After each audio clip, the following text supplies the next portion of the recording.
Olá, queridos amigos, tudo bem com vocês?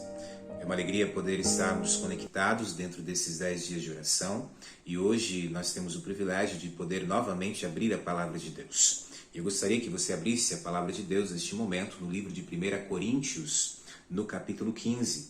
E nós iremos ali no verso 53 e o versículo 54. Diz assim: Porque é necessário que este corpo corruptível se revista da incorruptibilidade, e que o corpo mortal se revista da imortalidade. E quando esse corpo corruptível se revestir de incorruptibilidade, e o que é mortal se revestir de imortalidade, então se cumprirá a palavra que está escrita: tragada foi a morte pela vitória. Amém? Esse texto é grandioso. A verdade é que o inimigo de Deus, ele tem tentado trazer alguns enganos para que nós venhamos perder a nossa salvação. E um dos principais enganos que ele utiliza desde o início é o estado do homem pós a morte.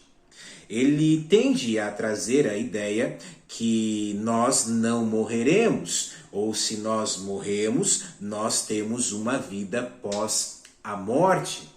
Em outras palavras, é que quando nós morremos, nós deixamos de existir na terra, mas nós passamos ali a ter uma vida espiritual eterna.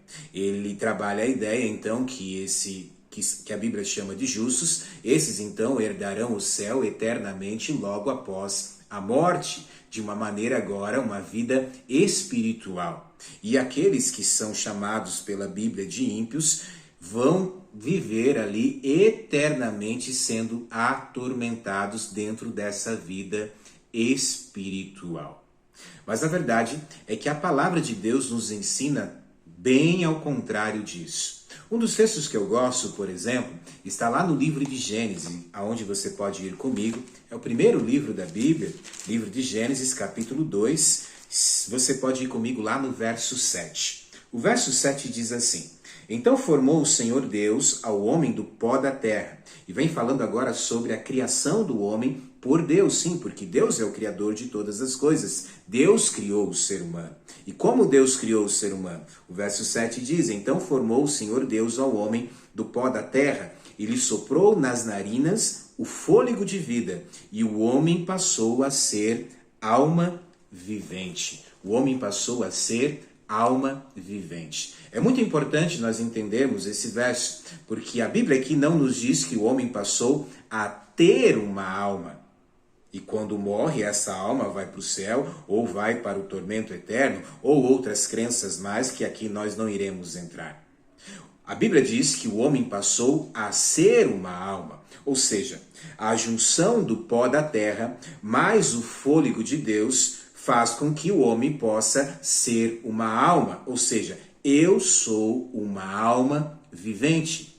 E a Bíblia diz: a alma que pecar, essa morrerá. Ou seja, todos nós somos pecadores. E se Jesus não voltar enquanto nós estivermos agora com vida, todos nós iremos acabar passando pela morte.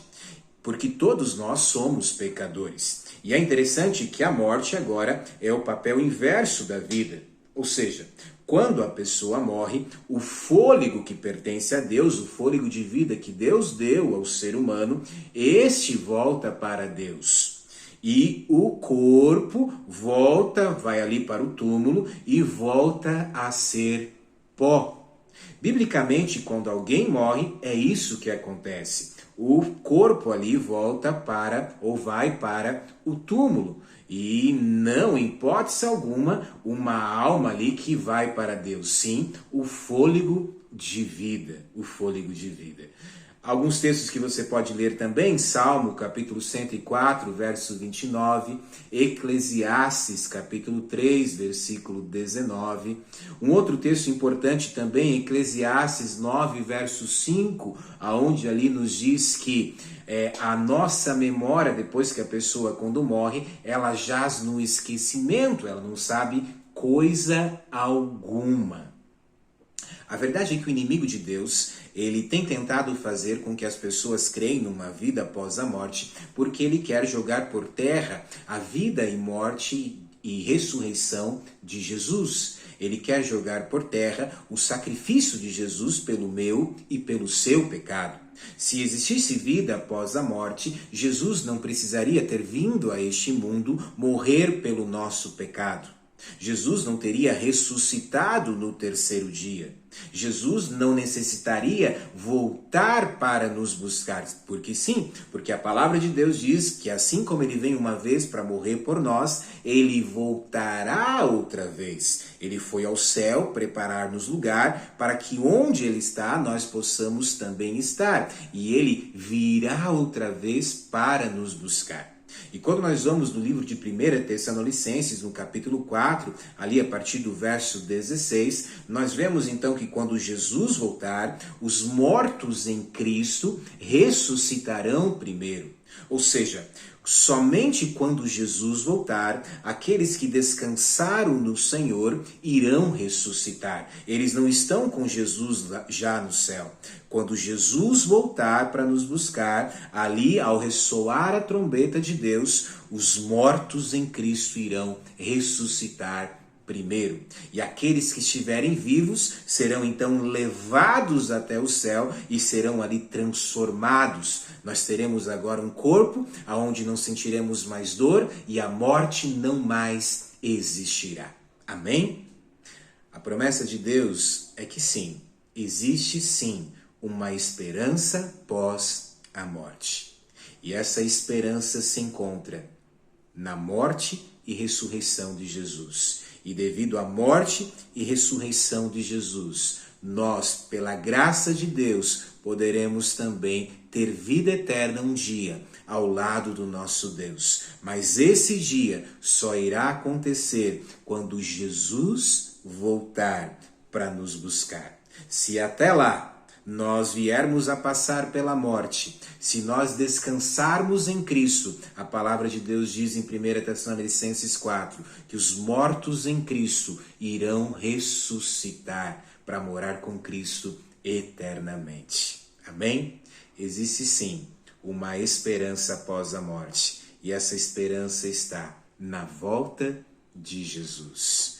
Talvez eu esteja falando com alguém que está angustiado, sofrendo porque perdeu alguém. Tenha certeza que logo, logo isso vai passar. Jesus em breve voltará.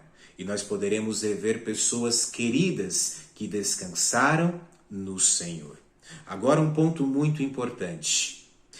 Por mais que Jesus tenha vindo a este mundo e ter morrido por todos nós, ele pagou o preço por todos os pecados de toda a humanidade, desde o primeiro homem até o último que ainda há de vir. Por mais que ele tenha feito isso, não serão todos que serão salvos. Eu não estou dizendo que Deus está predestinando alguém para a salvação, porque Deus predestinou a todos para a salvação. O que eu estou dizendo é que Deus não força entrada no teu coração. Ele está à porta e bate todos os dias. Eis que estou à porta e bato. Percebe que o verbo estar está conjugado num presente contínuo. Eis que estou à porta e bato. Não está no passado, não está no futuro. Todos os dias Deus bate na porta do nosso coração e Ele pede para entrar. Mas sou eu quem deixo, sou eu quem aceito. E se eu aceitar a graça de Cristo, sim, o colocando em primeiro lugar, acima de tudo e de todos, eu terei sim vida eterna ao lado de Deus. Por isso o meu apelo para você, que você possa colocar Deus acima de tudo e de todos. E quando Ele voltar, nós poderemos ver pessoas queridas que descansaram no Senhor. E nós poderemos ter vida eterna ao lado de Jesus. Que Deus te abençoe a nunca, jamais ser enganado pelo inimigo de Deus. E para que você não seja enganado, você precisa estudar cada vez mais a palavra de Deus. Feche seus olhos e vamos orar. Pai querido, obrigado Deus por essa grandiosa promessa que um dia o Senhor voltará para nos buscar. Muito obrigado, Pai, porque existe sim esperança após a morte, e a esperança se encontra na volta de Jesus. E quando Jesus voltar, nós poderemos sim rever pessoas queridas que descansam no Senhor. Eu entrego, meu Deus, todos que estão ouvindo essa mensagem em tuas mãos. Que nós possamos almejar, ó Pai, que o Senhor volte o quanto antes. E quando o Senhor voltar, tragada será a morte. A morte não mais existirá. E louvado seja Deus por isso. E é em teu nome, ó Pai, a minha oração. Amém.